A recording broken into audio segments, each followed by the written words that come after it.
Welcome to Flower Care. Have a nice day. If your orchid is rotting or yellowing like this, do not be discouraged or throw it away. Because right after this, I will guide you through a few simple but extremely effective steps to help the plant revive, and especially, we only need to use natural fertilizers, easy to make right at home. As you can see, most of the leaves have started to turn yellow, and there is also a rot condition caused by insects and mold. There are also many large black spots on the leaves. This is a sign that the tree is seriously weakened and needs to be treated promptly. So the first step we need to do is remove all the yellow or rotten leaves. This will help the plant avoid spreading the disease to the healthy part and create more airy conditions for the plant to recover. Even the flower stalks have been attacked by insects, causing them to turn yellow and begin to rot from the base. This is a sign that the plant is quite seriously damaged, so we need to deal with it soon to avoid more serious consequences.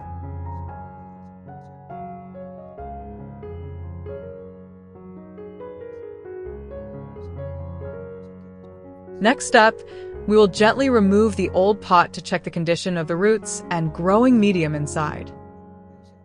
As can be seen, the internal root system is still quite healthy in general, but some roots have rotted, oozing water and giving off an unpleasant odor.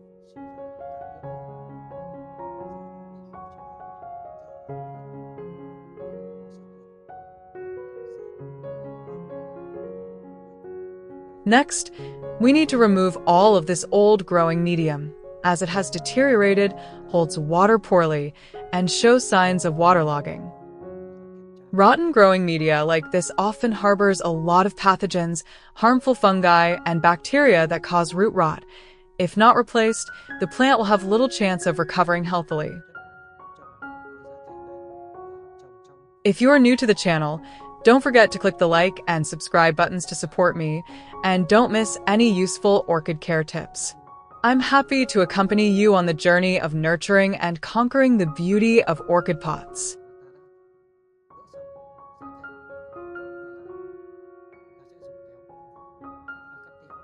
After removing all the old substrate, we will use a pair of sharp, sterilized scissors to cut off all the damaged roots. This not only helps the plant eliminate potential disease sources, but also helps the plant concentrate nutrients to nourish new, healthier roots. Thanks to that, the plant's recovery process will be much faster and more effective.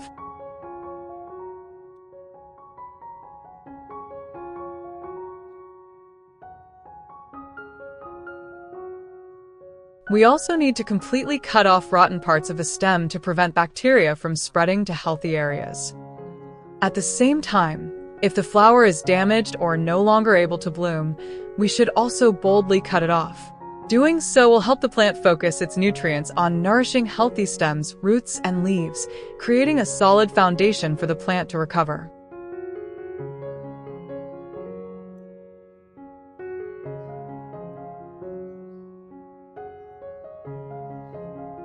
This one leaf is small but still green, so I will keep it. This leaf will help the plant continue to photosynthesize, absorb light, and create the energy needed for the recovery process after pruning and disease treatment.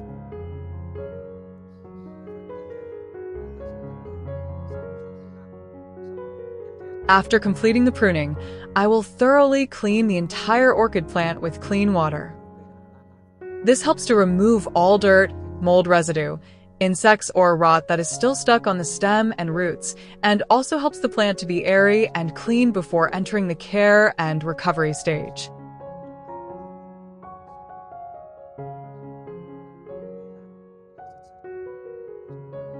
Next, we will use a soft towel to gently dry the entire plant, especially the remaining water droplets on the leaves and stems. Drying helps to limit the stagnant water that causes rot, while also keeping the plant surface clean and dry, making it easier to absorb nutrients when taking care of the plant.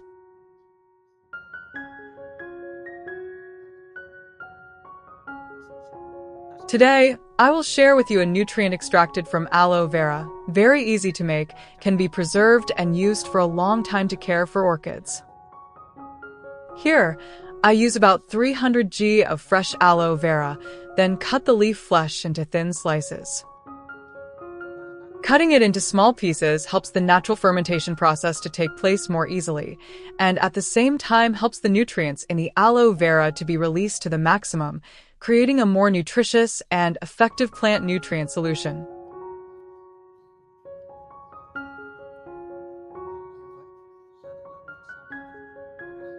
Next, we put all the chopped aloe vera into a clean jar, helping the fermentation process to take place safely and keep the quality of the aloe vera solution longer.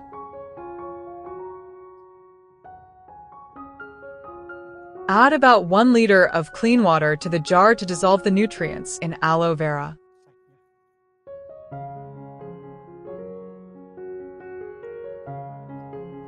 The next ingredient I use is fresh sugarcane juice. If you don't have sugarcane juice, you can substitute it with molasses. It's almost as effective and still helps the aloe vera solution reach its ripening stage and provide the best nutrients for the orchid. I put about 100 milliliters of fresh sugarcane juice into the aloe vera jar.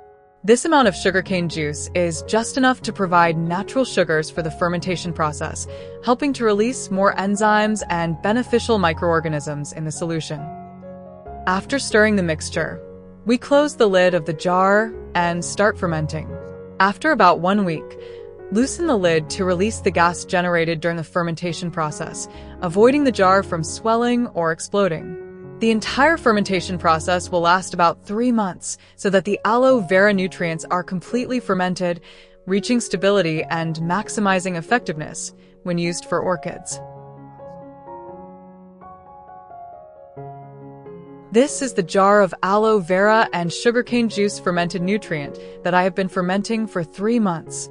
At this point, the solution has turned a light brownish yellow color with a mild aroma characteristic of the natural fermentation process. I took about 2 teaspoons of the fermented nutrient solution and put it in a clean jar.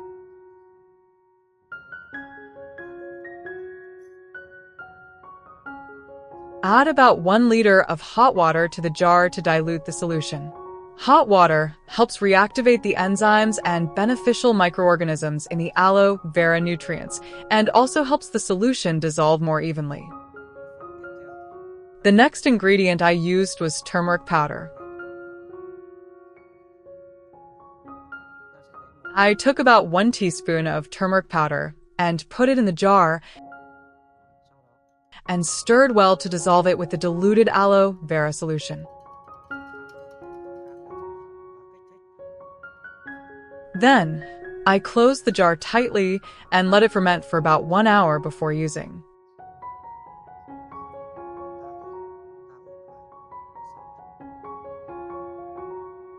After 1 hour, the active ingredients in turmeric powder and aloe vera nutrients blend completely together, creating a stable, easily absorbed solution and providing maximum effectiveness when caring for orchids.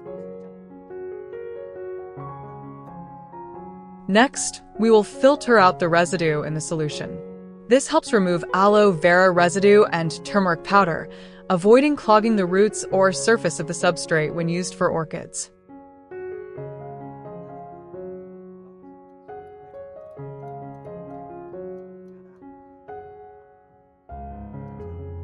I use a soft cotton pad, soak it in the nutrient solution, and gently wipe it all over the orchid's stem and leaves. This method helps the nutrients stick evenly to the leaf surface, both disinfecting and cleaning mold, and providing direct nutrition to help the leaves become greener, thicker, and healthier. At the same time, this is also a way to help the plant absorb nutrients faster than normal watering. Next, we place the orchid roots in a clean cup. Then pour in the nutrient solution so that it covers the entire root. Next, soak the plant in the solution for about 20 minutes.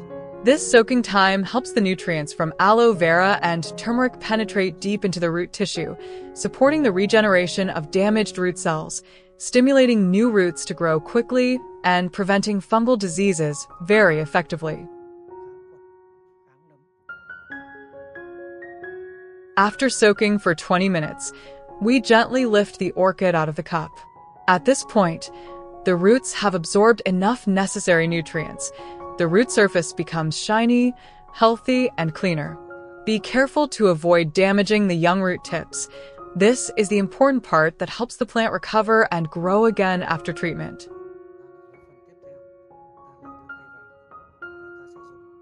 Before replanting the orchid, I will apply turmeric powder to the cuts on the stem and roots of the orchid.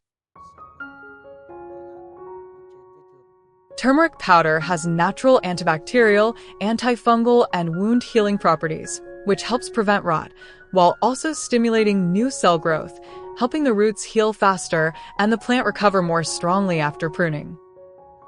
After sterilizing with turmeric powder, we place the orchid in a cool, dry place for about 1 day before replanting it in a new substrate. While waiting for the plant to rest, I will prepare the tools to replant the orchid. Here, I use a piece of floral foam. This foam has good moisture retention and ventilation, very suitable for the rooting stage or orchid recovery after disease treatment, helping young roots to easily develop without being waterlogged. I will place the glass vase on the foam, then mark the circle of the bottom of the vase to determine the size to cut.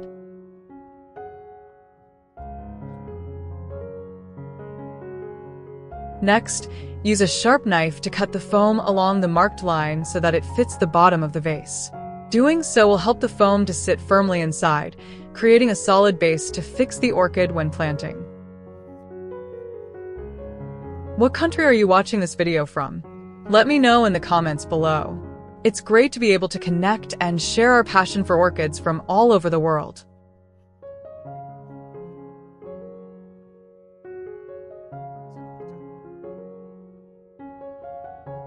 After the plant has rested for about a day, we start to plant the orchid on the foam.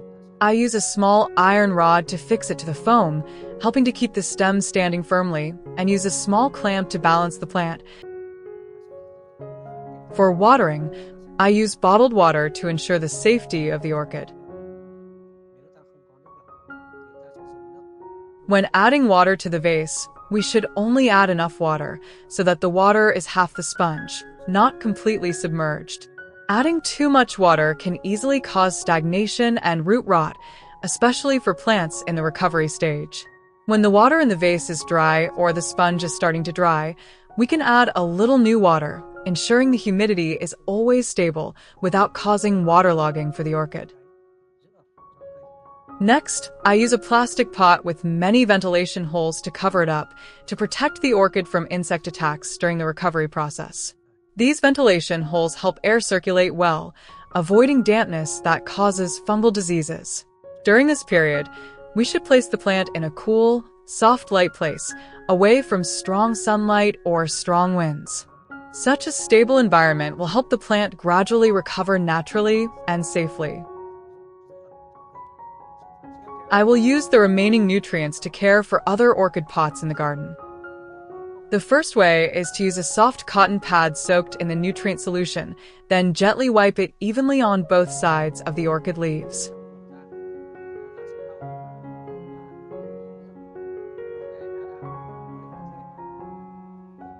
Wiping the leaves with this solution helps clean the dirt and mold on the surface, making the leaves more airy, absorbing light better for effective photosynthesis. At the same time, the nutrients in aloe vera and antibacterial active ingredients from turmeric will penetrate directly through the leaves, helping the leaves to recover quickly, become green and naturally shiny.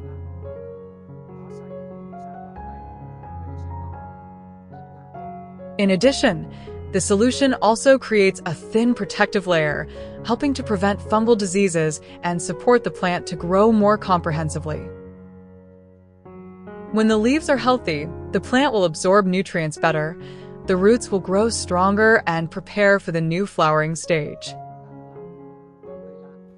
The second way, I will use a spray bottle.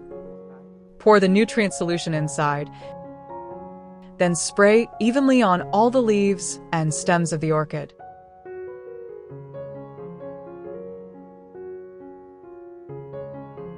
This method helps the nutrients cover the entire plant, penetrate deep into each leaf crevice and air roots, bringing about a quick recovery effect. When sprayed, the beneficial microorganisms and antibacterial active ingredients in the solution will help clean the leaf surface, inhibit fungal diseases, and stimulate the plant to absorb nutrients better. At the same time, the thin layer of nutrients on the leaves also helps to retain moisture, cool, and create conditions for the plant to photosynthesize more effectively.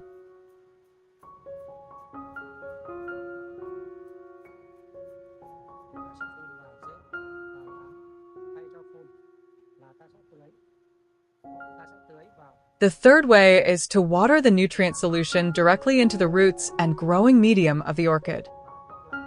This method helps the nutrients penetrate deep into the root area, where the plant absorbs the most nutrients. The enzymes, vitamins, and minerals in aloe vera will help restore damaged root tissue, stimulating young roots to grow quickly and healthily. Meanwhile, the active ingredient curcumin in turmeric will prevent fungi and root rot, keeping the growing medium clean and balanced with microorganisms. After spraying nutrients on the leaves, do not forget to wipe off the remaining drops of solution on the surface, especially in the leaf crevices and leaf axils. Because if water or fertilizer is left for a long time, the plant can easily rot or burn its leaves when exposed to the sun. This way of care will help the orchid absorb just enough nutrients, while always keeping the leaves green, shiny, healthy, and less diseased. Then we put the tree back in its ideal environment in the garden for it to continue growing.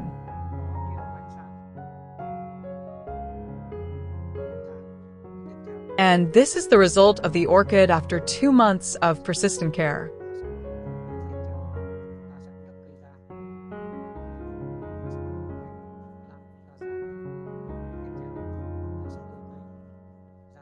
Wow! As you can see, our orchid has grown a new shoot with a beautiful, smooth, glossy green color. This is the clearest sign that the plant is growing healthily and absorbing nutrients very well. This shoot not only proves a successful recovery, but also the result of perseverance and proper care. On the old roots, you can see many new young roots growing out, all big, round, and healthy. This is an extremely good sign, showing that the tree has fully recovered and the root system is working strongly again. When the roots develop like this, the tree will absorb water and nutrients more effectively, helping the leaves to be green and shiny, the stem to be plump and strong.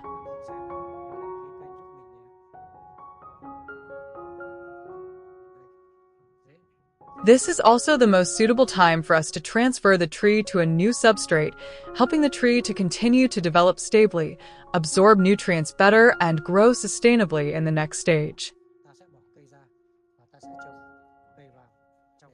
I use a pot with many drainage holes and air holes to help limit waterlogging and create a well-ventilated environment for the orchid's roots to grow healthily.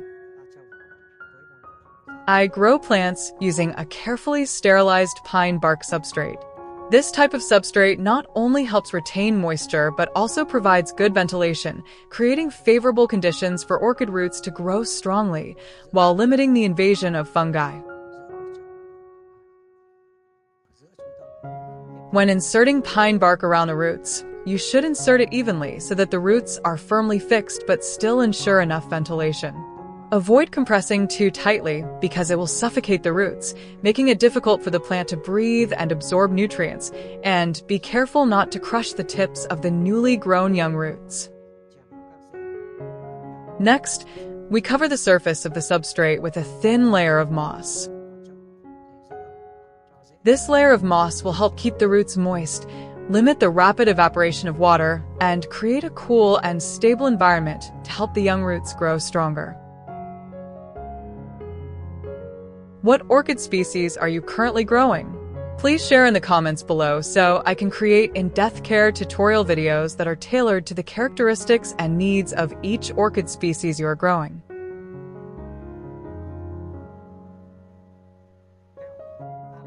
To provide more nutrients for the plants, I made a nutrient solution from fermented aloe, vera combined with turmeric powder to care for the plants. I put the nutrients in the sprayer and started to care for the plants by foliar fertilization. This method helps the nutrients to be absorbed quickly through the leaf surface, promoting photosynthesis, stimulating root growth, and helping the plants to recover and grow healthier in a short time. You should maintain using this nutrient to care for your orchid every 2 weeks to achieve the best results. On normal days, just spray the plant lightly with clean water about every 2 days to maintain the natural moisture for the leaves and roots. Note, the best time to care is early morning or late afternoon, when the temperature is cool and the plant can absorb nutrients and water most effectively. Then, we will place the orchid in the garden in a cool place with light and good air circulation. This helps the plant gradually adapt to the new environment and develop more stably. If you encounter any difficulties or questions while caring for and growing orchids, do not hesitate to leave a comment below. I am always willing to share my experiences and support you so that everyone can own healthy orchid pots that bloom brightly all year round. Don't forget to like, share, and subscribe to the channel so I have more motivation to share more great techniques on growing and caring for orchids. Thank you for watching. Goodbye and see you in the next videos.